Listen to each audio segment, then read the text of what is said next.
8 times. 8 times in 9 World Cup appearances since 1990, the United States has failed to advance beyond the round of 16. The one time they did, 2002, they made the quarterfinals, then lost to Germany on a handball that the referee didn't call. That's the entire story of American men's soccer at a World Cup. One quarterfinal over 30 years in a country of 340 million people. And this year they hosted it. Literally hosted the tournament on home soil with 100,000 fans at every match, with the entire country watching. And they still went out 4-1 to Belgium in Seattle. 4-1 to a Belgium team that started De Bruyne and Doku on the bench. That is not a scoreline that suggests the gap is closing. Stay with me, because the answer to why the United States cannot win a World Cup at home or anywhere else is not one thing. It's 5 things stacked on top of each other, and until all 5 are addressed, this conversation is going to keep repeating itself in 2030 and 2034 and every tournament after that. The first thing is the one that nobody wants to say out loud. America's best athletes don't play soccer. They never have. Think about what Erling Haaland is physically. 6'4", vertical leap in the top percentile, explosive pace, extraordinary coordination. In the United States, that specific combination of attributes would be recruited into basketball or American football before the player was old enough to form an attachment to a football club. The systems that identify talent in this country are not built to funnel physical gifts towards soccer. They are built to funnel them toward the sports that already have cultural dominance and professional revenue structures that reward athletes earlier. Norway found Haaland. Belgium found De Bruyne. France found Mbappe. The United States has Pulisic, who is a genuinely excellent player and one of the most technically developed Americans in the sport's history. And then a significant drop in quality at every position that requires elite athleticism in combination with elite technical skill across 90 minutes of knockout football. That gap is not random, it is structural, and it has been structural for 30 years, and it will remain structural until the systems that identify talent in this country are redesigned to prioritize a sport that competes with 4 other professional sports for the same athletic profile. To be fair, Pulisic has played Champions League football for years. Weah, Adams, McKennie, Gio Reyna before the injury. This isn't a generation of players who grew up in MLS academies watching Beckham on billboards. They've actually competed at the highest club level. You're right that the player development story has genuinely improved. 7 of the top 10 most experienced UCL performers on this squad have serious European club experience. That's different from any previous generation, and yet the result is still 4-1 at home in the round of 16. Which brings us to the second thing, culture. Did you know the United States had the 10th most valuable squad of any team in the round of 16 by market value? Belgium, the team that eliminated them, were 8th. The margin was not catastrophic, and Belgium started their best players on the bench and still won comfortably. What that result tells you is that it's not purely about talent availability. It's about what the culture of American soccer does with the talent it has. And the culture of American soccer at the club level is built around franchise stability, commercial revenue, and the avoidance of competitive consequences for underperformance. Major League Soccer franchises cannot be relegated. Once you're in, you're in. Cities that want to join must pay hundreds of millions of dollars in expansion fees, which means the league's first priority is protecting that investment, not producing the most competitive football environment possible. That culture travels upward through the system. It reaches the academy level, where the incentive is player development for commercial purposes rather than genuine competitive hardening. It reaches the national team. It produces a group of players who know how to perform in a pressured friendly, in a group stage match against Paraguay and Australia, and then encounter something they haven't been fully trained to produce under real competitive stakes when the knockout pressure arrives and the margin for error disappears completely. That's a very damning argument. But Belgium doesn't have promotion and relegation either. Their pro league isn't the Premier League. True, but Belgium's best players spent the last decade playing for the biggest clubs in the most competitive leagues in the world against opponents who absolutely can relegate them or eliminate them from competitions that define careers. The stakes of failure at club level are different for Lukaku at Chelsea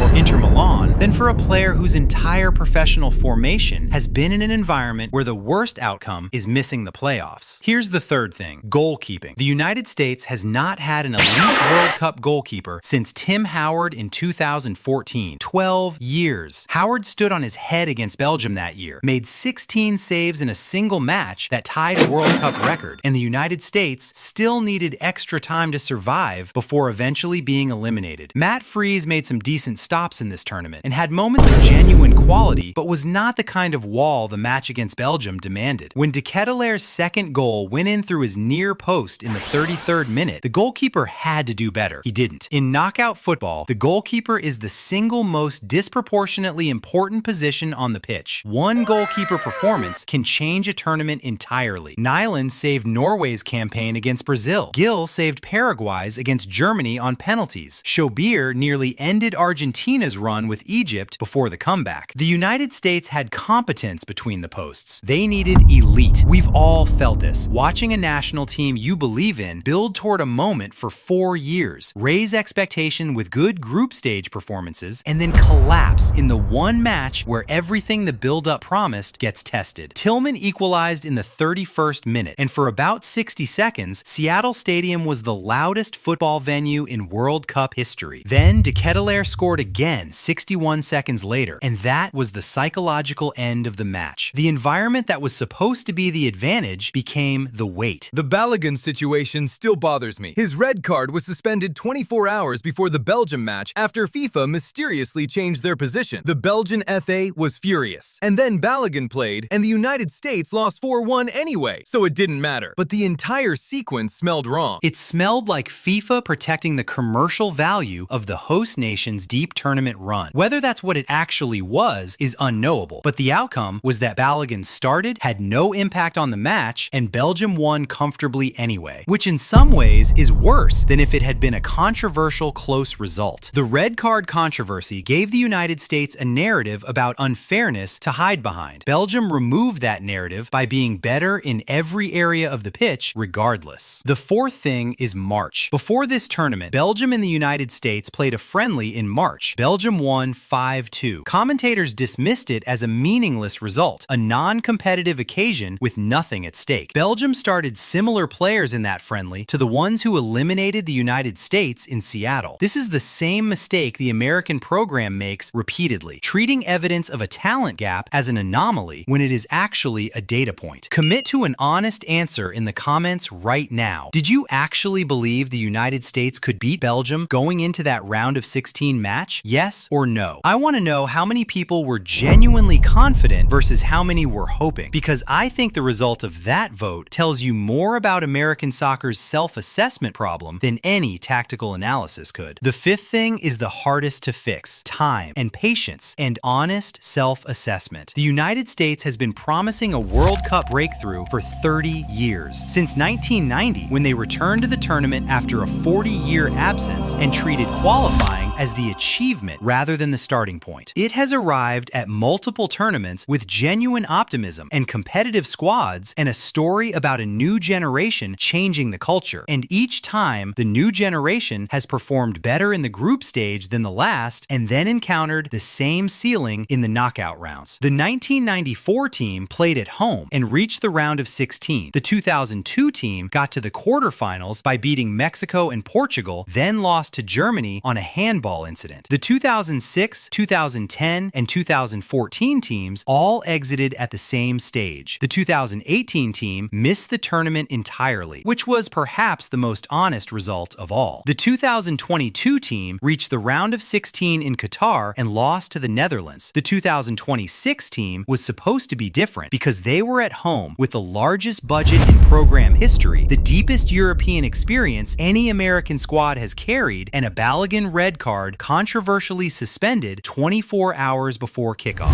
And they went out 4-1 to Belgium in Seattle, to a team that rested two of their best players to start the match. So what actually has to change? You've explained the problems really clearly, but the questions people are asking after Monday night aren't about history. They're about what specifically needs to be different for this country to ever win a World Cup match in the quarterfinals or beyond. Three things. Elite goalkeeper development needs to become the single most prioritized position in American youth academies because the talent exists, but the specific training pathway for that position is underdeveloped. The culture around competitive consequence needs to change at the club level because players need to have experienced real failure before they can handle it at the highest level. And the country needs to find one or two players in the generation currently playing youth football who are truly truly among the 20 best players in the world and not just the 100 best. Norway found Holland. That changed everything. The United States is waiting for their Holland, and they've been waiting for a long time. Which of the 5 problems do you think is the hardest to solve? Drop it in the comments, because this conversation is going to keep happening, and the people watching this in 2030 are going to either see the same result or see the answer to everything discussed in the last 10 minutes. And speaking of nations that found their Holland and changed everything, the full story of how Norway